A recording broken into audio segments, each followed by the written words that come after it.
Hallo Leute, dieses Video ist eine Zusammensetzung aus 2 Videos, die ich vor einiger Zeit mal gemacht habe. 3 unheimliche wahre Fakten und 2 weitere unheimliche Fakten. Ich dachte mir, ich packe die 2 Videos einfach zusammen und mache ein 5 unheimliche Fakten Video. Alle Fakten sind natürlich wahr und ich verlinke euch die Quellen unten in der Infobox. Vielen Dank fürs Zusehen Leute, macht's gut und jetzt viel Spaß mit dem Video.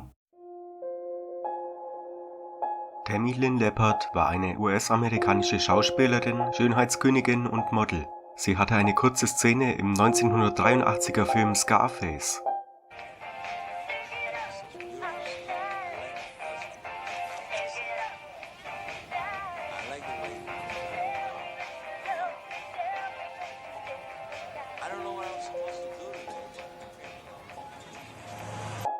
Tammy Lynn Leppard hatte zweifellos eine vielversprechende Karriere vor sich. Doch Tammy verschwand bis heute spurlos, noch bevor Scarface damals in die Kinos kam. Tammy war zum Zeitpunkt ihres Verschwindens gerade einmal 18 Jahre alt. Nachdem das Shooting beendet war, ging Tammy an einem Wochenende unbegleitet zu einer Party. Laut ihrem guten Freund Wing Flanagan kam sie von der Party als eine völlig andere Person wieder zurück nach Hause. Tammys Mutter ging davon aus, dass sie Angst hat, von jemandem ermordet zu werden. Tammys Mutter bestand darauf, dass sie sich von einem Arzt untersuchen lässt. 72 Stunden später wurde Tammy wieder entlassen. Am Tag ihres Verschwindens, dem 6. Juli 1983, wurde sie zuletzt auf einem Parkplatz in Cocoa Beach, Florida gesehen. Sie soll sich mit jemand gestritten haben. Dieser Mann wurde später auch ermittelt und er gab an, dass er sich tatsächlich mit Tammy gestritten hat. Er hat sie abgeholt, sie haben sich im Auto gestritten und er hat sie auf dem Parkplatz zurückgelassen. Tammys Mutter behauptete, dass ihre Tochter Angst vor diesem Mann hätte und obwohl er als die Person gilt, die Tammy zuletzt lebend gesehen hat, wurde er als Verdächtiger fallen gelassen und es wurde nicht weiter gegen ihn ermittelt. Es gibt mehrere Theorien über den Fall. Einige glauben, dass Tammy Opfer von Christopher Wilder wurde. Christopher Wilder war ein australischer Serienkiller. Er reiste Anfang der 80er durch die Vereinigten Staaten und tötete dabei mindestens 8 junge Frauen im Alter von 17 bis 33 Jahren. Wilder war zum Zeitpunkt von Tammys Verschwinden in Florida aktiv. Seine Vorgehensweise bestand darin, Frauen mit dem Versprechen zu locken, sie für Zeitschriften zu fotografieren. Wilder wurde 1984 bei einer Schießerei mit der Polizei getötet. Die Behörden haben Wilder nicht mit Tammys Verschwinden in Verbindung gebracht. Auch Tammys Familie selber hat Zweifel daran, dass Christopher Wilder involviert war. Andere glauben, dass sie weggelaufen ist, um ein neues Leben zu beginnen. Oder dass sie in das Zeugenschutzprogramm aufgenommen wurde, weil sie etwas über das Drogenmilieu wusste.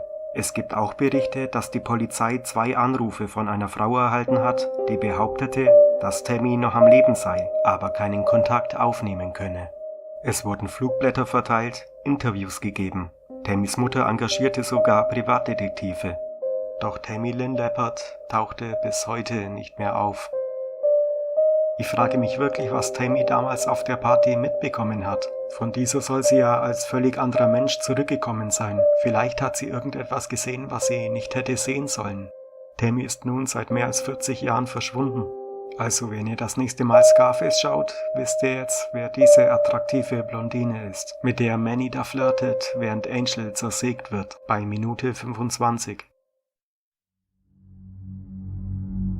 Joseph Merrick wurde 1862 in Lancaster geboren und erlangte durch seine schweren körperlichen Deformierungen traurige Berühmtheit. Bei seiner Geburt waren noch keine Deformationen sichtbar. Diese entwickelten sich erst im Alter von knapp 2 Jahren. Josephs Mutter starb, als er 10 Jahre alt war. Aufgrund seines körperlichen Erscheinungsbildes wurde Joseph von den anderen Schülern ausgegrenzt, musste sogar die Schule wechseln. Nach dem Tod seiner Mutter heiratete sein Vater erneut. Joseph wird von seinem Vater und dessen neuer Frau vernachlässigt. In seinen frühen 20ern trat Merrick in Zirkussen und auf Jahrmärkten auf. Dabei wurde Joseph als das Monster bezeichnet. Man kann mit Sicherheit sagen, dass Joseph nicht sehr viel Liebe in seinem Leben erfahren hat. Als Joseph 24 war, wurde der Chirurg Frederick Travis in London auf Joseph aufmerksam. Joseph war zu dieser Zeit mit einem Zirkus durch Europa gereist. Frederick behandelte Joseph wie einen richtigen Menschen. Frederick führte Tests an Joseph aus und im Laufe der Zeit freundeten sich die beiden an.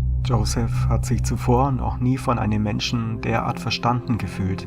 Frederick Travis beschreibt Joseph als intelligenten Menschen mit angenehmem Charakter. Seine Sprache war aber durch seine Missbildung derart beeinträchtigt, dass nur wenige Menschen, die regelmäßigen Umgang mit ihm pflegten, ihn verstehen konnten. Merrick starb plötzlich und unerwartet am 11. April 1890. Vormittags soll Joseph noch bei guter körperlicher Verfassung gewesen sein. Nachmittags jedoch fand man ihn tot in seinem Bett. Es wird angenommen, dass er einen Schlaganfall oder einen Herzinfarkt erlitt. Dieser brachte ihn zu Fall und der Tod trat dann durch Erstickung ein. Es gibt einen 1980 erschienenen Film, Der Elefantenmensch, vom Regisseur David Lynch, der sich mit dem Leben und Leiden von Merrick auseinandersetzt. Im Film wird Merrick von John Hurt gespielt. John Hurt spielte auch in 1984 oder V wie Vendetta mit. Frederick Travis wird von Anthony Hopkins gespielt. Trotz des hohen Alters ist der Film sehr empfehlenswert und wenn euch die Leidensgeschichte von Merrick interessiert, kann ich euch den Film nur empfehlen.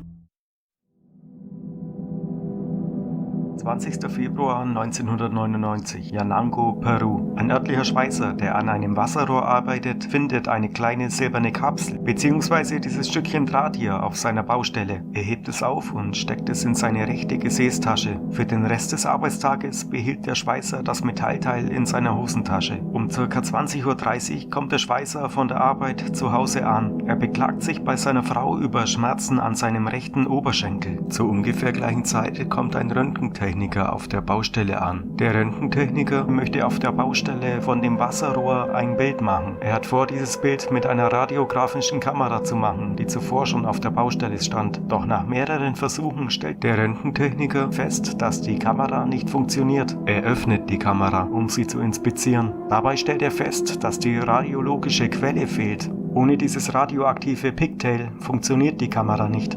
Dieses Stückchen Metall ist die radiologische Quelle, das sich der Schweißer unwissentlich in seine Hosentasche gesteckt hat.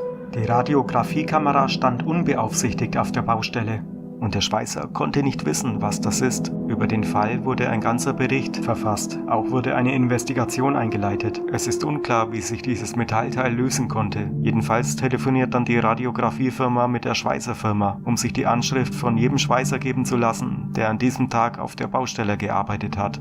Um 1 Uhr nachts kommt der Röntgentechniker mit seiner Firma am Haus des Schweißers an. Der Schweißer trägt das Metallteil mit seiner bloßen Hand an die Haustür, wo das Radiografie-Team steht. Der Chef schlägt dem Schweißer das Metallteil aus der Hand und bedeckt es anschließend mit einem Stein. Der Schweißer und seine Familie wurden ins Krankenhaus eingeliefert. Beide, der Schweißer und seine Frau, wurden mit der Strahlenkrankheit diagnostiziert. Seine Frau hatte sich auf die Hose gesetzt, somit hat sie auch etwas Radiation abbekommen, aber sie hatte deutlich mehr Glück als ihr Mann, der dieses Teil mehrere Stunden in seiner Hosentasche trug. Ende vom Lied ist, dass der Schweißer massive Schmerzen am Körper hatte. Es gibt hier ein recht interessantes offizielles PDF-Dokument zu dem Fall. Die radiologischen Verletzungen und der Krankheitsverlauf des Schweißers werden hier detailliert dargestellt und beschrieben. Hauttransplantationen schlugen fehl und nach Monaten des Leidens musste das Bein amputiert werden. Doch der Schweißer überlebte. Von der Radiografiefirma wollte für diesen Unfall niemand Verantwortung übernehmen. Warum die Radiografiekamera unbeaufsichtigt und dessen radiologische Quelle außerhalb der Kamera platziert war, konnte bis heute nicht geklärt werden. Zyklopie, abgeleitet vom altgriechischen Wort Kyklops, was Kreisäugiger bedeutet, ist eine seltene Gesichtsschädelfehlbildung. Eine Zyklopie hat ihren Ursprung in einem fehlerhaften oder ausbleibenden Schluss des Neuralrohres. Durch die fehlende oder unvollständige Trennung der Augenanlagen kann die Nase in der Embryonalentwicklung nicht nach unten wandern und bleibt somit als Proboscis genannter Rüsselanhang oberhalb des Auges bestehen. Die unterentwickelte Nase wird Proboscis genannt. Die Überlebensrate bei Zyklopie ist sehr gering. Viele Säuglinge mit Zyklopie überleben höchstens ein paar Tage, da die damit verbundenen Fehlbildungen sich schnell als tödlich erweisen. Es gibt jedoch einige seltene Fälle, in denen Tiere mit Zyklopie länger überleben. Ein Beispiel ist eine Ziege aus einem indischen Dorf, das trotz der Prognose der Tierärzte, dass sie innerhalb weniger Tage sterben würde, überlebt hat. Dennoch sind solche Fälle die Ausnahme und nicht die Regel. Wie gesagt, kommt Zyklopie zum Glück nur extrem selten beim Menschen vor. Es gibt historisch beglaubigte Einäugige. Den Beinamen der Einäugige tragen zum Beispiel Egbert der Einäugige, Wilhelm I. der Einäugige und Friedrich der Einäugige. Philipp von Makedonien, Vater von Alexander dem Großen, war an einer Kampfverletzung einäugig. Bekannt ist auch der frühere israelische Verteidigungsminister Moshe Dayan, der mit seiner Augenklappe eine bekannte Gestalt der Zeitgeschichte in den 1960ern und 1970ern war. Allerdings haben diese genannten Personen ihr Augenlicht erst später verloren, beziehungsweise leiden nicht wirklich an Zyklopie, denn dort wachsen die Augen ja quasi zusammen, beziehungsweise der Augenabstand wird ja gar nicht berechnet und somit kann man ja gar nicht überleben, zumindest als Mensch. Jedenfalls tun mir die Kinder damit leid, die ihr recht kurzes Leben damit leben müssen. Ich will es mir gar nicht vorstellen, wie das sein muss. Es gibt im Netz auch echt heftige Bilder und Videos, aber die wollte ich euch jetzt nicht wirklich zumuten. Und ihr könnt es auch selber machen, aber dazu rate ich euch nicht.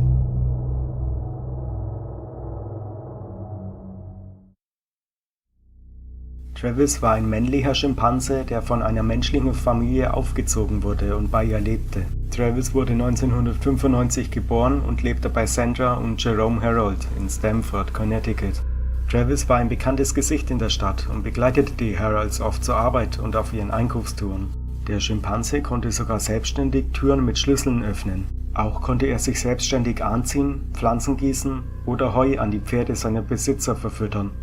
Am 16. Februar 2009 gab Sandra Harold Travis mehrere Medikamente, unter anderem Xanax. Das vertrug Travis aber gar nicht gut. Er wurde aggressiv und griff eine Freundin von Sandra an.